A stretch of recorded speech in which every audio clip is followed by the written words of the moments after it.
Welcome friends. आइए हम लोग एक बार फिर से भारतीय इतिहास का अध्ययन करने चलते हैं। भारतीय इतिहास का अध्ययन जो हम लोग कर रहे हैं यह टॉपिक वाइज चल रहा है और आज हम लोग वैदिक काल पढ़ने चल रहे हैं, वैदिक काल की शुरुआत करने चल रहे हैं। वैदिक काल अपने आप में एंशियंट हिस्ट्री का एक महत्वपूर्ण पड़ाव माना जाता है और इतिहास के मर्मज्ञों ने वैदिक काल को विभिन्न रूपों में डिस्कशन किया है, विभिन्न रूपों में इस पर डिस्कशन किया है।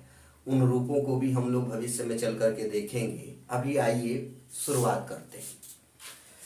वैदिक काल की जो टाइमिंग होती है भारतीय इतिहास में फ्रेंड्स, वो होती है 1500 ईसा पूर्व से लेकर के 600 ईसा पूर्व तक। 1500 ईसा पूर्व से लेकर के या बीसी से लेकर के 600 बीसी तक यह वैदिक काल के नाम से क्यों जाना जाता है या वैदिक काल को वैदिक काल क्यों कहते हैं, इसका सामान्य सा उत्तर है क्योंकि इस काल की जानकारी या इतिहास का वह कालखंड जिसकी जानकारी वेदों से होती है, वेदों से होती है, उसे हम लोग वैदिक काल कहते हैं फ्रेंड्स। वैदिक काल जो 1500 ईसा पूर्व से लेकर के जो 600 ईसा पूर्व तक जाता है, इसे आगे चल के हम लोग दो हिस्सों में डिवाइड करते हैं। पहला होता है ऋग वैदिक काल और दूसरा है उत्तर वैदिक काल। ऋग वैदिक काल को 1500 से लेकर के 1000 बीसी तक या ईसा पूर्व तक रखा जाता है और उत्तर वैदिक काल को 1000 बीसी या ईसा पूर्व से लेकर के 600 बीसी या ईसा पूर्व तक माना जाता है। ऋग्वैदिक काल में सिर्फ ऋग्वेद की रचना हुई, जबकि अन्य वेदों, उसके अलावा ब्राह्मण, आरण्यक और उपनिषदों की रचना उत्तर वैदिक काल में होती है। यानी वैदिक संहिता या वैदिक साहित्य जितने भी हैं उनमें से सिर्फ एकमात्र ग्रंथ ऋग्वेद की रचना या ऋग्वेद का हम लोग संकलन कहें, उससे जुड़े हुए जो पोर्शन हैं वह ऋग्वेद में ऋग्वैदिक काल में ही दिखाई देते हैं, जबकि उत्तर वैदिक काल में अन्य वैदिक संहिताएं लिखी गई फ्रेंड। अभी हम लोग आगे इसको बढ़ के देखेंगे क्योंकि यही से हम लोग का वैदिक काल से विभिन्न तरह के फैक्चुअल पोर्शन दिखाई देते हैं और कॉन्सेप्चुअल भी पोर्शन दिखाई देते हैं। आगे बढ़ के देखते हैं। पहले इसको हम लोग देखते हैं वैदिक काल जिसकी जानकारी वेदों से होती है। और वेद क्या है? वेद का अर्थ होता है यह विज्ञ धातु से बना है। ये वेद शब्द संस्कृत के विज्ञ धातु से बना है और इसका अर्थ होता है जानना या ज्ञान।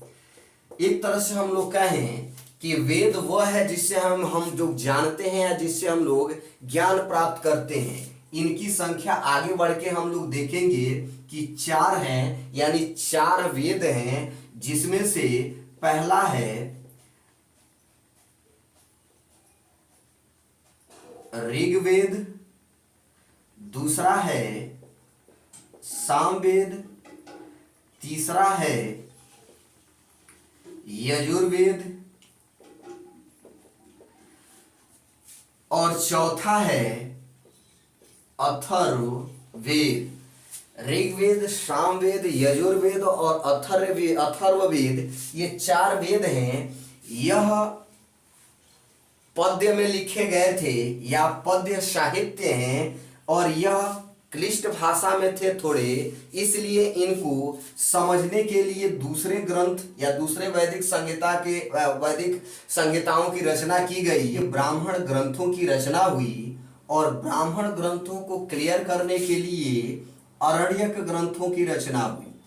आरण्यक ग्रंथ जंगल में लिखे गए थे, इसलिए इन्हें आरण्यक ग्रंथ कहते हैं। वैसे आरण्यक का मतलब ही जंगल ही होता है। आगे बढ़ के इन पर डिस्कशन करेंगे हम लोग। इसके बाद से जो अगला महत्वपूर्ण वैदिक ग्रंथ है या वैदिक साहित्य हैं, उन्हें हम लोग उपनिषद के नाम से जानते हैं। आरण्यक रहस्यवादी प्रवृत्ति के ग्रंथ थे, जबकि उपनिषद दार्शनिक ग्रंथ हैं। उपनिषद का अर्थ होता है, उप का मतलब होता है समीप, और निषद का मतलब होता है निषद का मतलब होता है पास बैठना। मतलब उपनिषद का शाब्दिक अर्थ है कि गुरु के पास बैठ करके ज्ञान प्राप्त करना।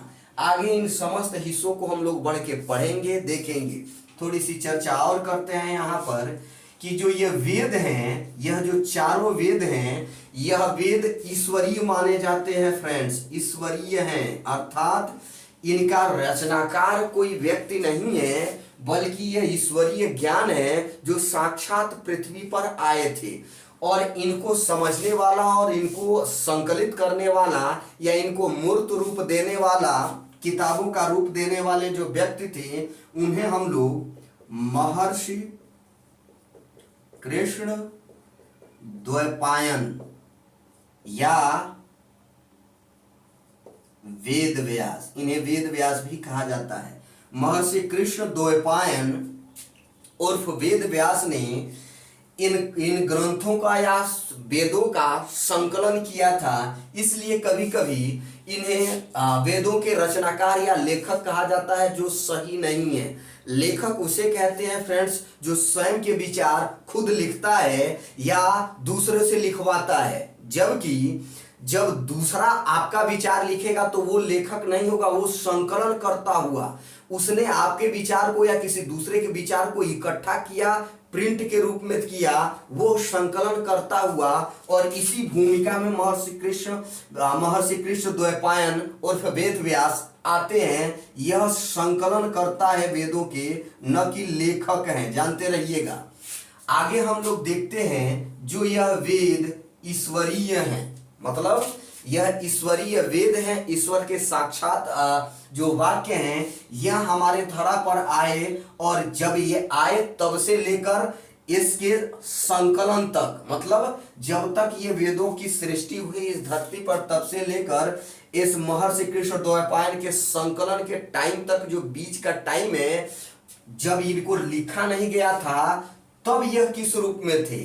तो ये इनको तब हम लोग देखते हैं, यह श्रुति साहित्य कहलाते थे। तब इन्हें श्रुत साहित्य कहा जाता था। और इनका दूसरा नाम संहिता भी है, जिन्हें वैदिक संहिता हम लोग कह रहे थे। श्रुति साहित्य का मतलब यह है कि यह वेद जब तक लिखे गए पुस्तकों के रूप में या ग्रंथों के रूप में नहीं थे, तब तक यह एक पीढ़ी से दूसरे पीढ़ी तक ज्ञान कैसे जाता था। तो एक पीढ़ी जब उसको पढ़ लेती थी, समझ लेती थी, तो अपने आने वाली पीढ़ी को पढ़ाती थी, कंठस्थ करा देती थी। यानी यह श्रवण परंपरा है, सुन सुन कर। एक पीढ़ी अपने पूर्वज वाली पीढ़ी से सुनी और उसके आगे वाली पीढ़ी को वो खुद सुनाई, यह श्रवण परंपरा है। और इसी परंपरा में यह वैदिक साहित्य एक पीढ़ी से दूसरे पीढ़ी तक चलता रहा। बाद में जब महर्षि कृष्ण द्वैपायन उर्फ वेद व्यास आते हैं तो इसका संकलन करते हैं। अब प्रश्न यह उठता है कि इन्होंने ही संकलन क्यों किया, इससे पहले संकलन क्यों नहीं हुआ, इससे पहले कुछ विचारकों ने या लोगों ने इसको लिखने का प्रयास क्यों नहीं किया। तो इसका सीधा साधा उत्तर यह है कि जिस समय इनकी उपस्थिति, वेदों की उपस्थिति इस धरा पर होती है, उस समय का मानव, या जिसे हम लोग कहेंगे आर्य, क्योंकि यही आर्यों ने इस वैदिक संहिता का निर्माण किया था। इस वैदिक काल को आर्यों का काल भी कहा जाता है या आर्य सभ्यता भी कहा जाता है। आर्यों की सभ्यता भी इसे कहा जाता है, क्योंकि इस सभ्यता के निर्माता, वैदिक सभ्यता के या वैदिक काल के जनक या निर्माता आर्य लोग थे। आर्य जो लोग थे, इन्हीं लोगों ने इन वेदों को अपनी पीढ़ी से दूसरे, अपनी अगली पीढ़ी को पहुंचाया और वो पीढ़ी उसकी अगली पीढ़ी को पहुंचाती थी। इसका सबसे बड़ा उत्तर यह है कि आर्यों को लिपि का ज्ञान नहीं था। लिपि का ज्ञान नहीं था, इसका मतलब आर्य लोग लिखना पढ़ना नहीं जानते थे। और जो लिखना पढ़ना नहीं जानेगा वो इन बातों को कैसे लिख सकता है। जब लोगों के अंदर लिपि का ज्ञान हुआ, लोगों ने लिपि का बृहद प्रयोग करना स्टार्ट किया, तो इनको लिपिबद्ध किया गया। ऋग्वेद को ज्ञात भारतीय इतिहास का या विश्व इतिहास का भी प्राचीनतम लिखित साक्ष्य या साहित्य माना जाता है। फ्रेंड्स, यह बहुत बड़ी उपलब्धि हम लोगों के लिए कि विश्व के जो पहले लिखित साक्ष्य हैं वो भारत में हैं और भारत में यह ऋग्वेद के रूप में आज भी एक्सेप्टेड है। यह बड़ी बात है। फिर आगे थोड़ा सा हम लोग और बढ़ करके देखें कि यदि जो ये आर्य हैं, इन आर्यों को जो सभ्यता है, तो आर्य का मतलब क्या होता है? आर्य का सीधे सीधे मतलब होता है, ये कई बार प्रश्न पूछा गया है, आर्य का मतलब होता है श्रेष्ठ, श्रेष्ठ या बड़ा, यह आर्यों का मतलब है। और जो आर्यों ने इस सभ्यता का निर्माण किया था, तो इस पे कुछ विवाद यह है कि कुछ इतिहासकारों ने शुरू से ही ये विवाद किया, हालांकि इसकी शुरुआत साम्राज्यवादी इतिहासकारों ने ज्यादा किया था, कि आर्यों ने भारत पर आक्रमण किया और सप्त सिंधु प्रदेश यानी सप्त सिंधु, सिंधु और उसकी 7 और इर्द गिर्द की नदियां, सहायक नदियां भी हैं, उनकी हैं, का जो इलाका है भारत का पश्चिमोत्तर इलाका और पाकिस्तान का कुछ इलाका जहां पंजाब और अन्य इलाके हैं, उन्हें सप्त सिंधु प्रदेश कहा जाता है। सिंधु और उसके 7 नदियों के समूह का इलाका, वहां पे आर्यों का आगमन हुआ, आक्रमण किए और वहां के जनजातियों को पराजित करके, जीत करके वहां पे अपनी वैदिक सभ्यता का निर्माण किया था। ऐसा एक परंपरागत विचार था, आप लोगों ने भी पढ़ा होगा। किंतु बाद के कुछ इतिहासकारों ने इसको रिजेक्ट करने का प्रयास किया और इस पर काउंटर प्रश्न किया, और उनके आधार भी बहुत मजबूत रहे कि आर्यों का आक्रमण हुआ तो उसमें क्या क्या परिस्थितियां रहीं, आर्य मूल रूप से कहाँ के निवासी थे, इस पर विवाद हो गया। अभी जो लेटेस्ट शोध है उस पर अब एक तरह से देखा जाए कि समर्थन लोगों का उस तरफ झुकाव होता जा रहा है कि आर्य विदेशी नहीं थे बल्कि स्थानीय थे, वह स्वदेशी थे और आर्य यहीं के थे। इस पर कई विचार थे। हमारे यहाँ के विचारकों ने ये बताया है, परंपरागत और पहले विचारकों ने, कि आर्य मध्य एशिया से आए, और फिर कुछ लोगों ने ये कहा कि आर्कटिक, जैसे हमारे यहाँ बाल गंगाधर तिलक जी भी हैं, इन्होंने भी कहा था कि आर्यों का मूल निवास आर्कटिक क्षेत्र है, जबकि स्वामी दयानंद सरस्वती और अन्य लोगों ने भिन्न भिन्न हिस्सों को बताने का प्रयास किया है। अभी वर्तमान लेटेस्ट शोध प्रोफेसर शिंदे का है, उन्होंने यह बताने का प्रयास किया है जेनेटिक इंजीनियरिंग के आधार पर, डीएनए के आधार पर, कि आर्य विदेशी नहीं बल्कि स्वदेशी थे, वो यहीं के थे और यहीं के सभ्यता का वो निर्माता थे, और इसके अन्य वैज्ञानिक साक्ष्य भी मिल रहे हैं। तो ये विवाद लगभग थमता हुआ दिखाई दे रहा है कि आर्य विदेशी थे या देशी थे। अब ये देशी प्रारूप के थे, देशी स्वदेशी थे, स्वदेशी प्रजातियां थी, इस पर विचार बन रहा है। तो यह आर्यों से संबंधित महत्वपूर्ण मुद्दा है। और इस वैदिक काल से संबंधित कुछ 4-5 पॉइंट्स आते हैं जिनको हम लोगों को देखना होता है, जिसमें पहला प्रश्न यह है कि वैदिक काल क्या है। तो यह आर्यों की सभ्यता है। अभी हम लोगों ने पढ़ा भी है, यहाँ पे लिखा भी है कि आर्यों की सभ्यता है। वैदिक सभ्यता के निर्माता आर्य थे। आर्य का मतलब श्रेष्ठ। वैदिक काल जिसकी जानकारी वेदों से मिलती है, वेदों की जो संख्या है 4 है। इनका संकलन करता महर्षि कृष्ण द्वैपायन उर्फ वेद व्यास, इनका नाम आप जानते होंगे। तो इन्होंने इनका संकलन किया था।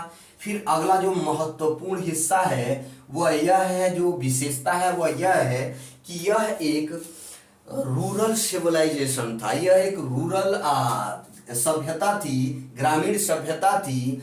और गांव वाली जो सभ्यता है, इसका मतलब हम लोग आगे बढ़ के पढ़ेंगे कि ग्रामीण सभ्यताओं में जो अर्थव्यवस्था का आधार होता है वो कृषि और पशुपालन होता है, न कि उद्योग धंधे या व्यापार व्यवसाय। व्यापार व्यवसाय होता है लेकिन वो गौण होता है, मेन नहीं होता है, सेकेंडरी होता है। तो इसको समझते रहिएगा। यह ग्रामीण सभ्यता थी, यानी ग्रामीण बस्तियों के साक्ष्य हैं। फिर ये पुरुष प्रधान सभ्यता थी। पुरुष प्रधान का मतलब ये है कि अब समाज पर स्त्रियों का नहीं बल्कि पुरुषों का वर्चस्व है। कुल या कबीला या परिवार के जो हेड थे वो पुरुष थे या पिता थे या वयोवृद्ध पुरुष होता था। जबकि इससे पहले इन दोनों के अपोजिट हम लोगों ने पढ़ा है वैद्य वो सिंधु सभ्यता के बारे में या हड़प्पा सभ्यता के बारे में कि वह सभ्यता मातृ प्रधान थी, वह सभ्यता शहरी थी, और यहाँ पे हम लोग देखे हैं कि ये ग्रामीण और पुरुष प्रधान सभ्यता है। याद रखिएगा महत्वपूर्ण विशेषता। फिर आगे लिखा भी गया है कि इसकी जानकारी के जो स्रोत हैं वो वेद हैं, वेद और यह अन्य वैदिक संहिताएं हैं। इसी में अगला महत्वपूर्ण तथ्य है कि आर्यों को लिपि का ज्ञान नहीं था। इसी वजह से उन्होंने वेद का अध्ययन तो किया था अपने पूर्वजों से, लेकिन वेदों को वो लिख नहीं पाए, लिपिबद्ध नहीं कर पाए, क्योंकि लिखना जानते ही नहीं थे। उनके पास गजब का ज्ञान था, अद्भुत व्यवहारिक नॉलेज था, जिसके आधार पर आज भी हम लोग बहुत कुछ रिसर्च कर रहे हैं, किंतु लेखन शैली का अभाव था उनके पास, और इसीलिए हम लोग बाद में देखते हैं इसका संकलन महर्षि कृष्ण द्वैपायन उर्फ वेद व्यास करते हैं। तो इस तरह से यह एक वैदिक कालीन स्थिति है। इसमें जो ऋग्वैदिक और उत्तर वैदिक काल की संरचना बताई जा रही है, यह अध्ययन की सुविधा के दृष्टि से इसको विभाजित किया गया है। हालांकि कुछ जो इतिहासकार हैं वह यह भी बताने का प्रयास करते हैं कि ऋग्वैदिक काल जो 1000 ईसा पूर्व तक समाप्त माना जाता है, यहाँ तक लोगों को या आर्यों को लोहे की जानकारी नहीं थी, जबकि उत्तर वैदिक काल 1000 ईसा पूर्व तक आते आते आर्यों को लोहे की जानकारी मिल जाती है, क्योंकि इसके पुरातात्विक साक्ष्य के रूप में बताया जाता है एटा के अतरंजी खेड़ा नामक स्थान है, वहीं से लोहे के साक्ष्य प्राप्त हुए। और लोहा इसलिए भी महत्वपूर्ण है क्योंकि लोहे का प्रयोग जब हम लोग विभिन्न उपकरण बनाने में करते हैं तो अन्य धातुओं की अपेक्षा ये काफी कठोर है। इससे हथियार भी अच्छे होंगे, हमारे यहाँ हल भी अच्छे होंगे, हमारे यहाँ फावड़े भी अच्छे होंगे, निराई गुड़ाई खेती के लिए ये काफी अच्छे उपकरण उपलब्ध कराएगा, काफी मजबूत उपकरण उपलब्ध कराएगा। साथ ही साथ लोहे की बनी हुई कुल्हाड़ियां जंगल के पेड़ों को बहुत आसानी से काटेंगी अपेक्षाकृत तांबे या कांसे के कुल्हाड़ियों से। तांबे और कांसे की कुल्हाड़ियां उतना तेजी से उतने धारदार हथियार नहीं बन पाते हैं जिससे वो विभिन्न जो कठोर प्रवृत्ति के वृक्ष होते हैं उनको काट सकें, लेकिन ये कुल्हाड़ियां लोहे की कुल्हाड़ियां काफी धारदार हुई और उन्होंने जंगल की सफाई कर डाली और इस तरह से हड़प्पा सभ्यता का विस्तार होने लगा। क्षेत्रीय विस्तार, जंगलों को साफ करना और उनके बाद से उसे आबादी के रूप में एक्सेप्ट करना। तो ये एक महत्वपूर्ण हिस्सा है। आगे बढ़ के हम लोग स्पेशली पहले ये देखने चल रहे हैं कि वेद जो हैं उनके जो कितने ब्राह्मण हैं, अरण्य कितने हैं, उपनिषद कौन है और अन्य चीजें क्या है। वैदिक साहित्य के यह संहिताएं हैं, ग्रंथ हैं, इन्हीं को हम लोगों को महत्वपूर्ण रूप से देखना है। अभी बताया गया था कि 4 वेद हैं और चारों वेदों में ऋग्वेद, सामवेद, यजुर्वेद और अथर्ववेद आते हैं। इनके उपवेद भी हैं जहां से प्रश्न लगातार पूछे गए हैं। जैसे ऋग्वेद का उपवेद आयुर्वेद है, सामवेद का गंधर्व वेद है, यजुर्वेद का उपवेद धनुर्वेद है और अथर्ववेद का शिल्पवेद है। इन वेदों के उपवेद हैं और इनसे प्रश्न पूछे जाते हैं कई बार कि किस वेद का कौन सा उपवेद है, या किसी पर्टिकुलर किसी एक उपवेद का नाम देकर के इनको देकर के पूछा जाता है वो किसका उपवेद है। तो इनको जानते रहिएगा, अगर संभव हो तो इसको आप लोग स्क्रीनशॉट इसका ले सकते हैं। फिर हम लोग देखते हैं, अभी बताया है कि इन वेदों की व्याख्या के लिए ब्राह्मण ग्रंथों की रचना हुई, फिर इनको स्पष्ट करने के लिए अरण्यक और फिर अरण्यकों को स्पष्ट करने के लिए उपनिषदों की रचना की गई थी। तो ये स्टेप बाय स्टेप हैं, लगातार प्रश्न पूछे गए हैं। यहाँ से यूपीपीसीएस के मेंस तक में जीएस में डायरेक्टली ये प्रश्न पूछा गया है इनके क्रम को लेकर के कि निम्न वैदिक संहिताओं का निम्न क्रम क्या है। तो पहले वेद आएंगे, फिर ब्राह्मण, फिर अरण्यक और लास्ट में उपनिषद, अंतिम में उपनिषद हैं, याद रखिएगा। तो ऋग्वेद का जो ब्राह्मण ग्रंथ है वो 2 आते हैं, ऐतरेय और कौशिकी। यह दोनों महत्वपूर्ण ब्राह्मण ग्रंथ हैं और यह गद्यात्मक शैली में लिखे गए हैं, जानते रहिएगा।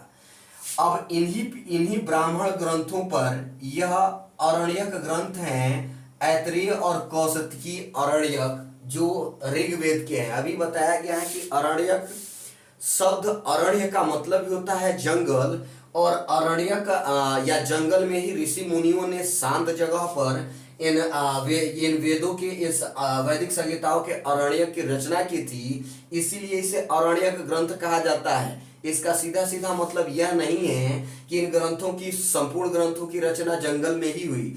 जंगल से तात्पर्य जंगल में शांति होती है, मानव और शहरों का शोरगुल नहीं होता है, इसलिए शांतिपूर्ण जगह पर इन्होंने लिखा है और इसे हम लोग अरण्यक ग्रंथ कहते हैं। यह कुछ कर्मकांडी और कुछ दार्शनिक टाइप के हैं, रहस्यवादी ग्रंथ हैं, रहस्यात्मक चीजें दी गई हैं। इन्हीं के व्याख्या के लिए उपनिषदों का निर्माण किया गया और ये उपनिषद शुद्ध दार्शनिक ग्रंथ हैं, ये जानते रहिएगा।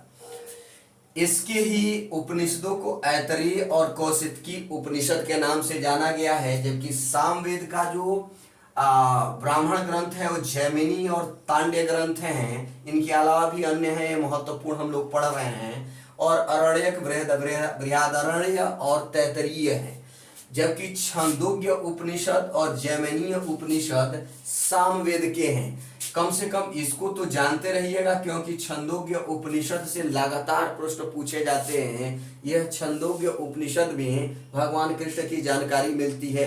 आगे बढ़ के हम लोग देखेंगे। यजुर्वेद है, यजुर्वेद और सामवेद ये दोनों महत्वपूर्ण हैं और अन्य वेदों के टाइप के ही। इनमें शतपथ ब्राह्मण आता है, जबकि अरण्यकों के रूप में महत्वपूर्ण इसमें साक्ष्य नहीं मिलते हैं। हालांकि कई जगह इसमें विभिन्न अरण्यकों का नाम भी आता है।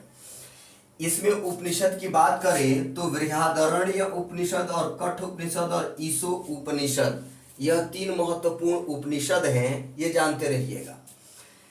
अगला है अथर्ववेद। अथर्ववेद का जो ब्राह्मण ग्रंथ है वो गोफत है और यह भी महत्वपूर्ण है, जबकि इसका अरण्यक कोई भी अरण्यक ग्रंथ नहीं है, यह पूछा गया है, जानते रहिएगा।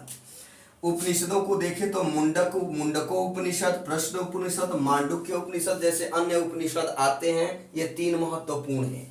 अब इतने में से यदि हम लोग प्रश्न देखें तो महत्वपूर्ण प्रश्न छंदोग्य उपनिषद किस वेद का है? सामवेद का। जानते रहिए, सामवेद को गायन का वेद भी कहते हैं, गायन का वेद भी कहते हैं। सामवेद से ही भारतीय संस्कृत का, शास्त्रीय संगीत का जन्म हुआ था, इसलिए इसे गायन का वेद भी कहा जाता है। जबकि ऋग्वेद में ऋचाएं हैं। ऋचा का मतलब मंत्र जो श्लोकों में या सूक्तियों में दिए गए हैं, तो इसमें ऋचाएं हैं। यजुर्वेद कर्मकांडीय ग्रंथ है और यजुर्वेद को माना जाता है कि सामवेद के बाद, सामवेद के जो बाद से यजुर्वेद की जो चर्चा होती है, इसमें विभिन्न तरह से यज्ञ विधान और कर्मकांडीय जीवन हमारे यहाँ आते हैं। जबकि अथर्ववेद के जो रचनाकार हैं, इसमें माना जाता है कि आर्यों प्लस अनार्यों की चर्चा की जाती है और वेदों में इसे श्रेष्ठ भी माना गया है अथर्ववेद को।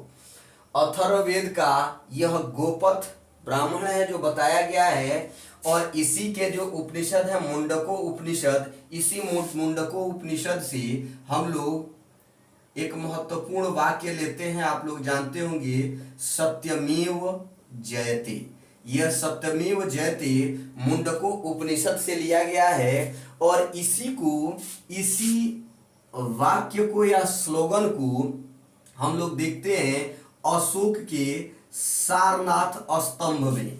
और यही सत्यमेव जयते भारत का स्लोगन वाक्य है, भारतीय न्यायपालिका का स्लोगन वाक्य है। हम लोग देखते हैं भारतीय करेंसी के नीचे भी लिखा जाता है सत्यमेव जयते। ये भारत का, हम लोगों का वैध या राष्ट्रीयकृत वाक्य है। ये कई बार पूछा गया है, कहाँ से लिया गया है? मुंडको उपनिषद से। और किस अभिलेख से लिया गया है? तो अशोक के सारनाथ अभिलेख से। फिर हम लोग देखते हैं आगे बढ़कर के ये 4 पॉइंट आते हैं। क्योंकि यह वेद थे और वेदों का पाठ होता था यज्ञों में, यज्ञ के दौरान जो पाठ होता था, तो जो ऋग्वेद के जो पुरोहित होते थे पाठ कराने वाले, उनको होत्री या होत्रा कहा जाता था, उनका नाम है। कि होत्री या होत्रा यह ऋग्वेद के पुरोहित होते हैं जो इनसे जुड़ा हुआ काम कराते थे यज्ञों में। जबकि जो सामवेद है वो इस वेद का जो पुरोहित था वो गाता था, गीत गाता था, मंत्रों को या उससे उच्चारण को बोलता था, तो इसको उद्गाता कहा गया है फ्रेंड्स। जबकि यजुर्वेद का जो पुरोहित है उसे अध्यवर्यु कहा गया है। यजुर्वेद के पुरोहित को अध्यवर्यु कहा गया है। जबकि अंतिम है महत्वपूर्ण, अथर्ववेद का जो पुरोहित था उसे ब्रह्म कहा गया। और इन चारों में जो श्रेष्ठ है उसे ब्रह्म को माना गया है। और इन्हीं के निगरानी में ये सब लोग वर्क करते थे। ये जो भी पुरोहित थे वो इन्हीं के निगरानी में सारा काम होता था, यज्ञ का विधि विधान होता था फ्रेंड्स। आगे हम लोग देखते हैं कि उपनिषदों की जो रचना है इन वैदिक साहित्यों में जो हम लोग देख रहे हैं इसमें सबसे बाद में हुई है या अंत में हुई है, इसीलिए इसे वेदांत कहा जाता है। अगर आपसे पूछा जाए वेदांत क्या है तो उपनिषदों का दूसरा नाम वेदांत है। वेदांत दर्शन का नाम सुने होंगे आप, वही वेदांत दर्शन की चर्चा जब की जाती है तो ये उपनिषदीय दर्शन की बात होती है, वहां पे अन्य कुछ भी दर्शन नहीं है। वेदांत दर्शन उपनिषदीय दर्शन है और फिर यही भारतीय दर्शन का प्राचीनतम साक्ष्य है। इन्हीं से हमारे यहाँ षड दर्शन की शुरुआत हुई थी, जिसे हम लोग आगे बढ़ के पढ़ेंगे। ये वेदांत उपनिषदों को कहा जाता है, जानते रहिए।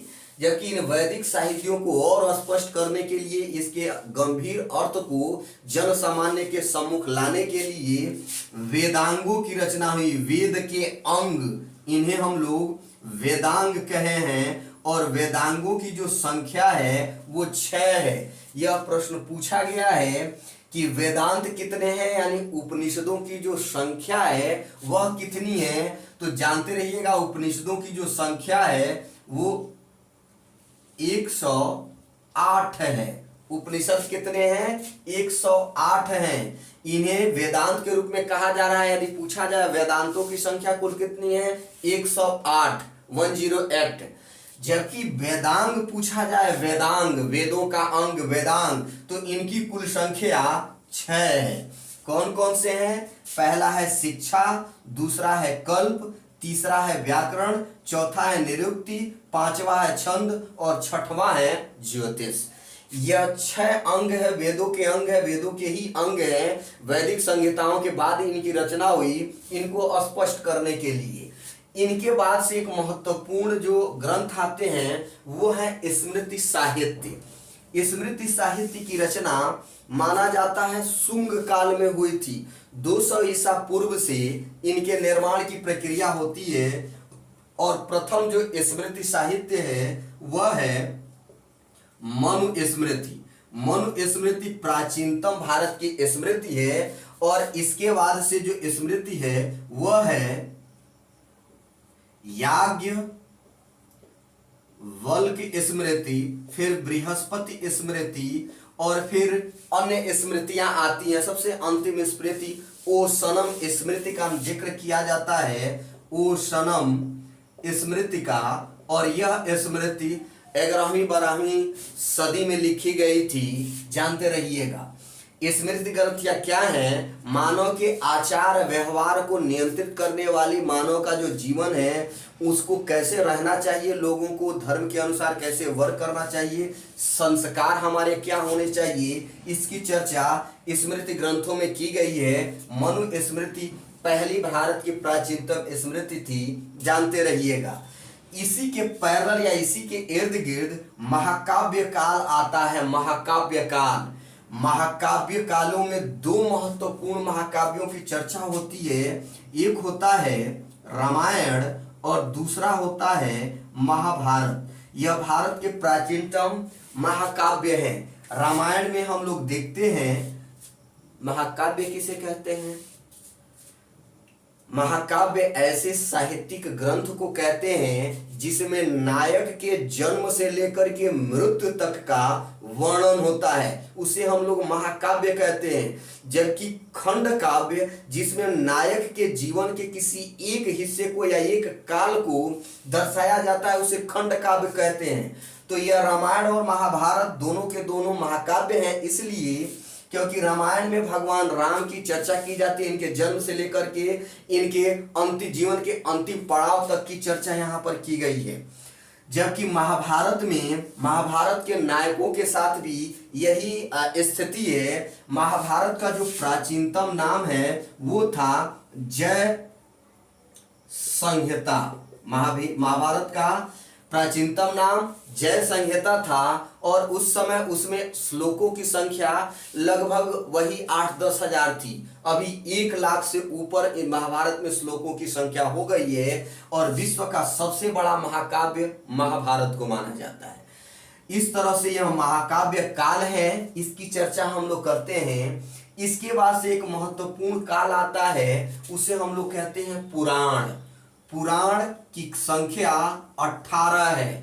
पुराणों की कुल संख्या 18 है और 18 पुराणों में जो लेखन का आधार है, जो लिखा किसके समय में गया है, तो यह इसी महाभारत काल में आप लोग पढ़े होंगे। युधिष्ठिर और पांडवों के बाद से उनके एक वंशज आते हैं राजा परीक्षित। परीक्षित के काल में ही, राजा परीक्षित के काल में ही इस पुराणों की रचना की गई थी और पुराणों को भूतकाल की शैली में लिखा गया है, भविष्य काल की शैली में कि एक राजा होगा, उसका ये घटनाएं होंगी, ऐसे करके लिखा गया है। इस तरह से इसे इतिहास का स्रोत कहा जाता है। फ्रेंड्स, पुराणों में इतिहास के स्रोत दिए गए हैं, राजाओं की वंशावलियां दी गई हैं, उनके काल दिए गए हैं। हालांकि इसको बहुत वैध नहीं माना गया है पुराणों को। आगे पुराणों के बाद से सूत्र साहित्य आते हैं। सूत्र साहित्य, इन सूत्र साहित्यों में 4 प्रकार के सूत्र साहित्य आते हैं, जिसमें पहला है गृह सूत्र, गृह सूत्र के बाद से है श्रौत सूत्र, तीसरा है धर्म सूत्र और चौथा है शुल्ब सूत्र। गृह सूत्र में जीवन गृहस्थ जीवन से संबंधित विभिन्न तरह के आचार विचार और नियम दिए गए हैं। जबकि श्रौत सूत्र में राजाओं के लिए विभिन्न तरह के उपदेश और राजकाज से संबंधित विभिन्न तरह के नियम कानून दिए गए हैं। धर्म सूत्रों में धार्मिक गतिविधियों या धार्मिक कर्मकांडों को कैसे डील करना है, इसकी जानकारी दी गई है। वहीं पर शुल्ब सूत्र में महत्वपूर्ण रूप से यज्ञ वेदी या यज्ञों से संबंधित विभिन्न गतिविधियां दी गई है। यज्ञ वेदी के निर्माण की बात की गई है कि कैसे कितने जो यज्ञ वेदियां का निर्माण होता है, कितने साइज की होंगी, शेप एंड साइज क्या होगा, वो बताया गया है। इसमें इसी में विभिन्न तरह की रेखाओं की जानकारी दी गई है और माना जाता है कि भारत में रेखा गणित की उत्पत्ति या रेखा गणित का जो जन्म है वो शुल्ब सूत्र से ही हुआ है। और यह प्रश्न लगातार कई बार पूछा गया है कि किस सूत्र से या किस ग्रंथ से भारत में रेखा गणित का जन्म हुआ, तो यह शुल्ब सूत्र है, जानते रहिए। धर्म सूत्रों में विभिन्न तरह के धर्म सूत्र हैं और उनकी भी चर्चा हम लोग आगे बढ़ के संदर्भवश करेंगे। इस तरह से ये वैदिक साहित्य हैं, इनको छोटे में निपटाने का प्रयास किया गया है, कोशिश किया गया है कि संक्षिप्त में आपको बता दिया जाए, क्योंकि है यह बहुत बृहद। कम से कम 3 से 4 क्लास इसी को समझाने में बताने में लग जाएंगे फ्रेंड्स। लेकिन अभी वनडे एग्जाम और सिविल सर्विसेज में इनका थोड़ा सा महत्व क्या, प्रश्न पूछने की जो प्रवृत्ति है वो थोड़ी सी कम हुई है। इसीलिए मेन जहां से प्रश्न पूछे गए हैं या पूछे जाने की संभावना है, उन्हीं को हम लोगों ने पढ़ लिया है। और यदि आप इसको ठीक से पढ़ लें तो यहां से शायद ही कोई प्रश्न बाहर जाएगा, सारे प्रश्नों को आप डील कर लेंगे। इसके अलावा भी यदि आपको यहाँ पे कोई समस्या होती है तो कमेंट के माध्यम से बताने का प्रयास कीजिएगा। हम इसको अन्य क्लास में या अन्य वीडियो में बृहद तरीके से पढ़ाने का या समझाने का प्रयास करेंगे। इस तरह से यह वैदिक संहिता है, वेदों के बारे में और उनसे जुड़े हुए तथ्यों के बारे में हम लोगों ने पढ़ा है। आगे हम लोग प्रॉपर वे में देखेंगे कि ऋग्वैदिक काल की जो टाइमिंग है 1500 से लेके 1000 ईसा पूर्व तक, उसको देखेंगे। उनका धार्मिक, आर्थिक, सामाजिक, सांस्कृतिक जीवन पढ़ेंगे, उनके साक्ष्य स्थिति पढ़ेंगे और ऋग्वेद से संबंधित महत्वपूर्ण तथ्यों को पढ़ेंगे। लेकिन एक पॉइंट यहाँ पर और जानते रहिएगा कि ऋग्वेद के बारे में हम लोग स्पेशली पढ़ेंगे अगले टॉपिक में। अभी बस इतना ही जानते रहिएगा। तब तक के लिए धन्यवाद।